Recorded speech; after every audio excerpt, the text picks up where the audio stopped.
Welcome to the Enterprise Thought Leadership Podcast, where we explore the latest in enterprise trends, tech, and strategy with the top leaders and influencers shaping the future. Hi, we welcome you to a podcast on stage with enterprise thought leaders. My name is Kanika, and I'm the managing editor of FinTech, an enterprise technology publication, which is a part of the 6 technology publications that my company runs.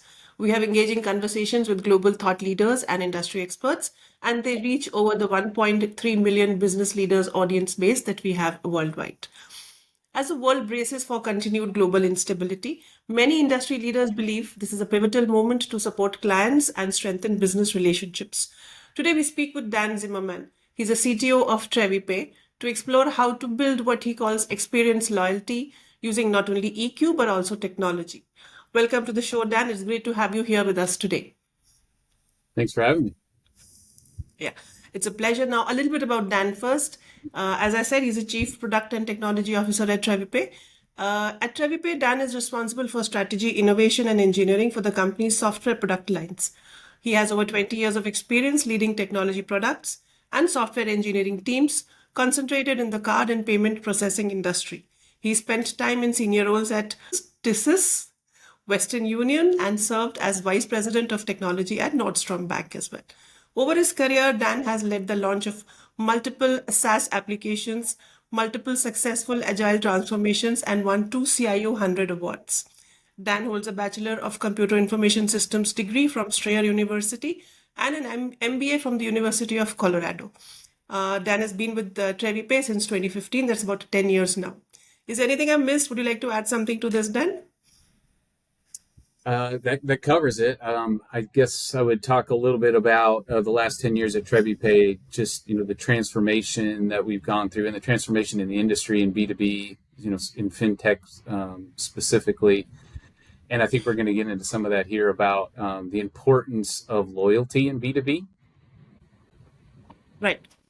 So my first question to you, Dan, is what role does technology and what role do tools play in experience loyalty to drive deeper, more trusted customer connect? Yeah, I'll set some context because Trevipay, we're 100% B2B, and we are a software solution that combines services and software together, along with financing, which is the fin part of our FinTech solution. We're in a fortunate situation that we have a brand promise that when we go out to market, that we are aligned with our stakeholders or our clients in that our goal is to help them grow their business. And so the first thing I think that's important to talk about in terms of loyalty and engagement is having aligned goals with your customers. So our business model even is if our customers grow, we grow. Like there isn't, any misalignment around trying to sell additional SKUs or anything like that. So on top of the business model, I think one of the things that we've focused on is as a FinTech, one of the most impactful things you can do to build loyalty is to have a financial relationship with your partner. So in our case, we issue credit lines to buyers that will be purchasing from our clients. That immediately helps to build a loyalty relationship that, hey, I now have this dedicated credit line with this seller, and now my instinct is to just continue to purchase from that seller that I have this financial relationship with. And then over time, the relationship gets stronger and stronger, and the lifetime value of that customer gets enhanced. And so rather than viewing payments as kind of a transactional thing and like whatever modality you use, it doesn't matter. But what we say is, no, it does matter. Like if you can create this relationship where there's a financial relationship that allows dedicated purchasing on this credit line, it does build lifetime value. So, technology, what's the role of technology in this process? Yeah, a lot, because, standing up a trade credit solution, managing a trade credit solution, which then ends up being your full order to cash solution, really is full of overhead. It's got a lot of potential for bureaucracy and red tape, and it can just be burdensome in terms of tying up capital as well as team members' time. So the technology suite goes everything from when you're first onboarding a customer, how can you make that experience 100% digital and fast so it feels B2C like in the B2B world? Right. So a digital application where you can make a decision and give that customer a credit line in seconds or a minute. Right. So they go from, hey, I think I want to work with this company to spending in 60 seconds. That's, a lot of automated technology and a lot of APIs integrated into data sources. Then you can go to the next step of the invoice delivery. If you're a business that wants to succeed in B2B and work with larger buying businesses, the days of sending a PDF invoice are over.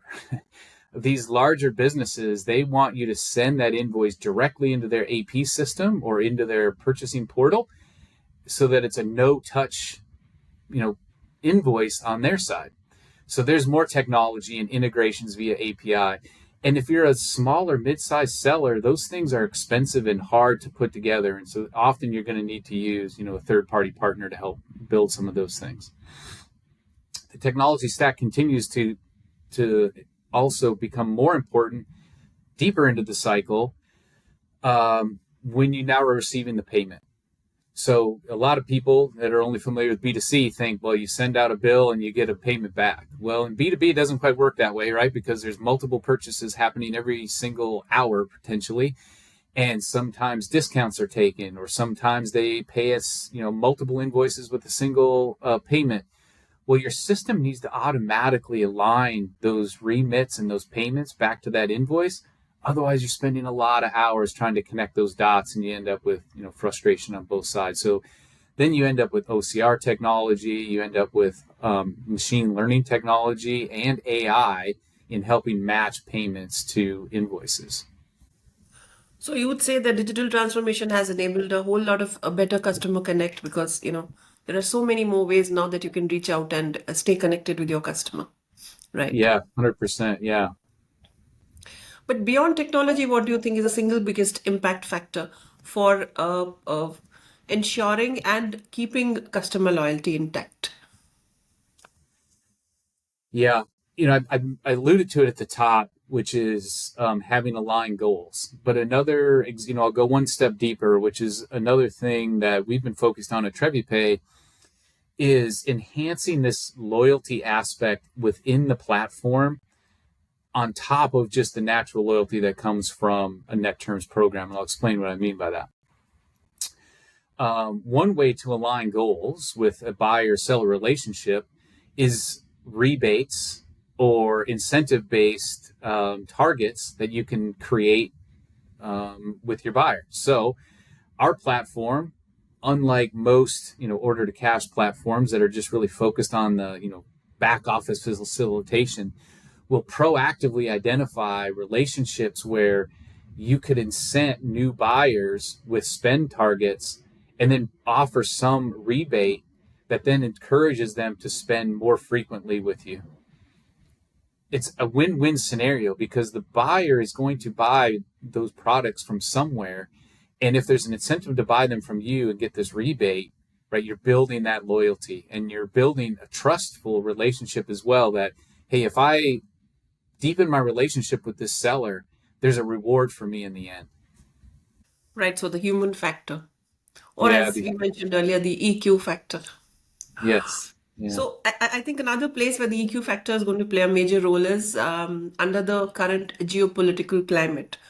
And so how do you suggest fintech brands can communicate with the market to ensure a smooth and comfort factor for their customers? There is a lot of instability globally. How do you activate that confidence in your customers that things won't go wrong if they are going to be, using Trevipay solutions? How do you do that? Yeah, I think there's the just, stuff we've been doing for years of, being transparent, being clear communicators, right? all of those core things that build EQ, deliver on promises. On top of that, I think the ability to be flexible in situations that come up, like this tariff thing that you just alluded to. I'll give you a perfect example of something where we challenged ourselves to be flexible, where we had a client that had a series of buyers that wanted to spend ahead of potential tariff implementation. So what does that look like in the B2B world? What that means is, hey, maybe we need to proactively increase some credit lines, right? So they can spend a little bit more proactively to get ahead of these tariffs, and give them a little bit of extended period of time in order to pay those invoices off. So now you're looking at a couple things from the technology side. You're using data to say which of these customers have earned that right to be able to get these extended terms and these higher credit lines, then having the flexibility in the platform to issue those additional credit lines proactively, and then enabling that spend. And so it ended up being this, just giant win-win for our client and those buyers to be able to stay ahead of this, to your point, unanticipated geopolitical thing that happens, but then being a good partner and, allowing people to do something about it when they're concerned. So while this is not a question I had planned for, but it just comes to mind, the unanticipated activities are going to continue. There is no way we can foretell what's going to happen next, given the current affairs. Are you covered for that? Of course, having a great relationship with your customers over the last, years or decades definitely helps them to have some kind of confidence in the brand and its stability. But what if things get worse, which most of us think might? Right. So are you covered for that? Do you have some plan in place for that, or we're going to continue doing what we have been doing till now? Yeah, I think it's keep focused on the basics, but definitely the leveraging data to stay ahead of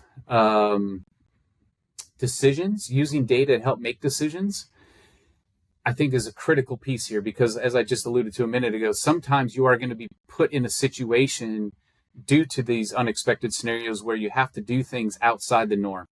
Hey, the policy says we always do X, we always approve at this rate, or we always decline at this rate, or we only offer rebates at this amount.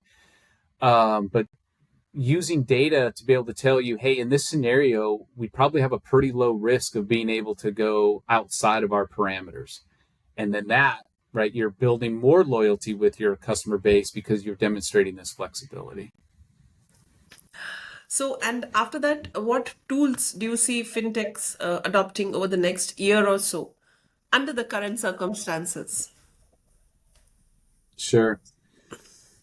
Okay, so first I'll say I'm a CTO, I am anti using kind of fluffy, unproven, cliche words. And, for the longest time, everybody was just throwing around AI like it was just, hey, when in doubt, just say the word AI. But here's the reality over the last 6 months, in my opinion, is that AI is no longer like a theoretical, hey, it might be great. AI is proving to absolutely be able to change relationships between customers and buyers, as well as optimize internal workflows and reduce costs internally.